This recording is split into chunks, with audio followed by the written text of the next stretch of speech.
So this is a really important concept. We come to Doppler effect. Can almost certainly expect a problem on this. Okay. Basically, when there's relative motion between the source of sound and the listener, whom we'll call the observer in this section. Okay, so the observer means the listener here. And there's relative motion between them in such a way that they are coming closer to each other, then the frequency of the sound perceived by the listener or the observer will be higher than the actual frequency produced.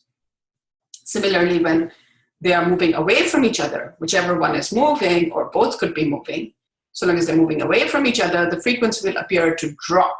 Okay?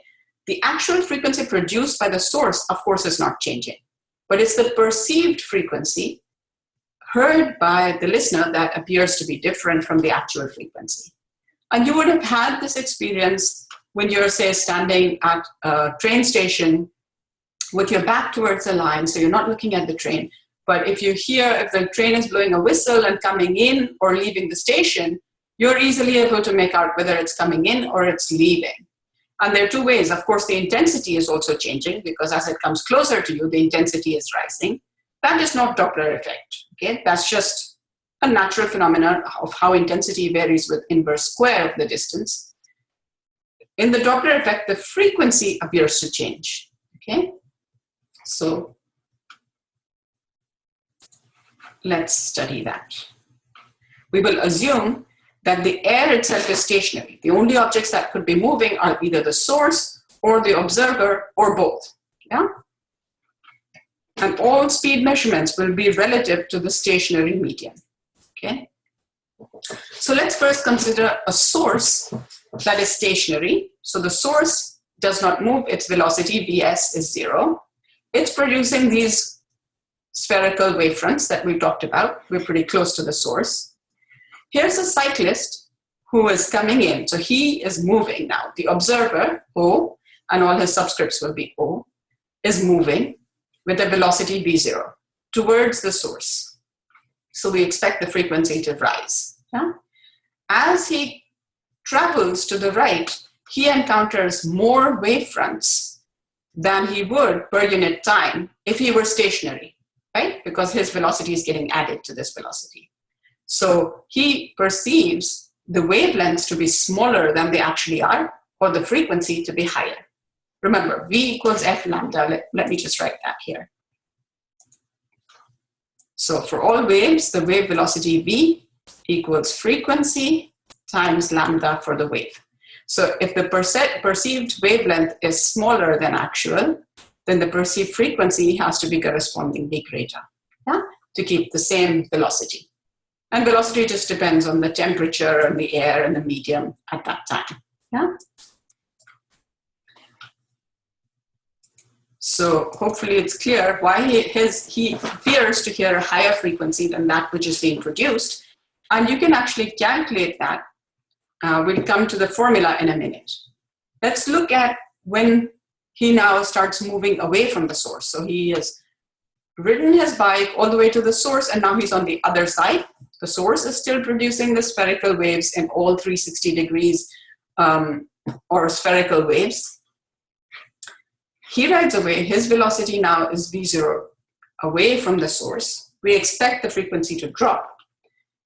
As he rides away, he encounters these wavefronts as further apart than they are really. Yeah?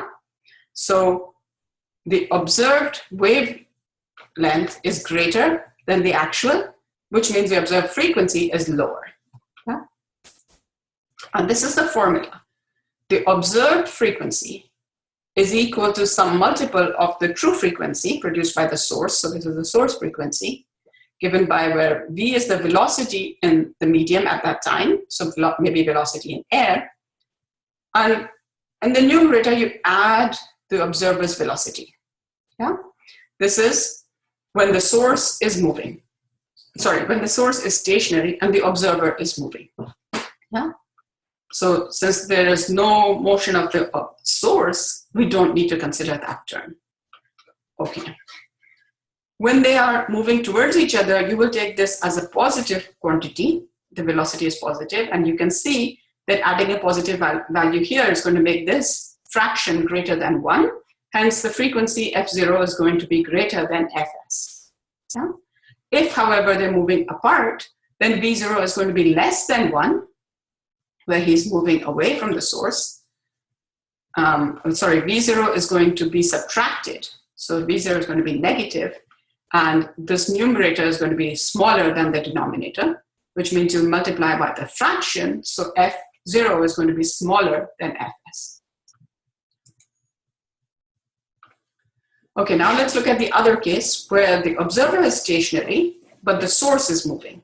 Okay, so here we have two stationary observers, observer A and observer B, and the source is moving towards observer A. So let's first consider what this person experiences. What would we expect? Relatively, they're coming closer to each other, so we expect the frequency to rise. Yeah. The source is moving along this direction, so this is Vs, the velocity of the source. What does this person experience? Here are the wavefronts being produced, but they appear to come at in quicker succession. Therefore, lambda 0 observed is less than the true lambda, yeah, or wavelength. Hence, we see that the frequency appears to rise. Okay, and what about her? She experiences the wavefronts further apart from each other. Yeah? So for her, the wavelength appears to rise, the frequency appears to drop. Okay, here they are. This happens, the same Doppler effect happens to all waves in all mediums. So they happen to light waves, they give rise to red or blue shift. And we can study from that whether stars much further away from us are moving towards us or away from us. And this is one way that astrophysicists know that the universe is expanding. Here we see water waves, the same phenomenon. Here is a source producing the waves, and the source is moving to the right. And we can see the compression, how much tighter the wavefronts are compared to this side. Yeah? So when the source is moving, our formula changes. We now have the source effect in the denominator, and we need to multiply by V over V minus Vs. So when the two are moving towards each other, we need the denominator to be smaller. So Vs is going to be a positive quantity, yeah, so that it gets subtracted out, and this fraction becomes greater than 1. So our frequency f0 is greater than fs. When Vs is moving away, when they are moving away from each other, just the source is moving further away from the observer, we're going to take Vs as negative, which means the denominator, the two negatives will become positive. This denominator becomes greater than V. So we get a fraction here, or yeah, multiplying into fs, which is less than 1. So we're going to get f0 as less than fs. If both are moving, the observer and the source, then you can combine those two formulae. The observer's effect is in the numerator, the source effect is in the denominator. Just be careful about the sign, and you can always think about which sign do you want to use that gives you the frequency increase in f0 compared to fs when they are approaching each other, decrease when they are moving away from each other. Okay? So we're going to do some examples to make that more clear. Here's the example. Suppose a train that has a 150 hertz horn, so that's your source frequency, is moving at 35 meters per second. So your source is moving. Here's my formula. I gave this to you. Okay, so we know this, we know this. In still air, on a day when the speed of sound is 340 meters per second, so we know V. Yeah? Part A. What frequencies are observed by the stationary person at the side of the tracks as the train approaches and after it passes? So we need to find two things here. This question has two parts. As the train is approaching the person, what's happening? We expect the frequency to increase, right? So we are going to take the observer is stationary. So this term is 0 in the first part.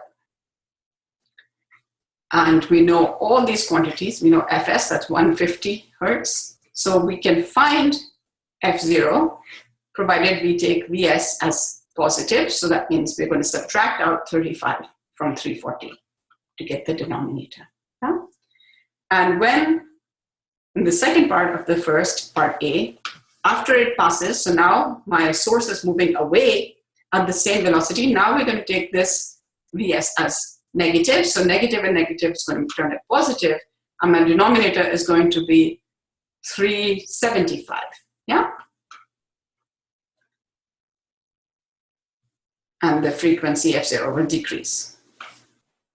What frequency is observed by the train's engineer traveling on the train?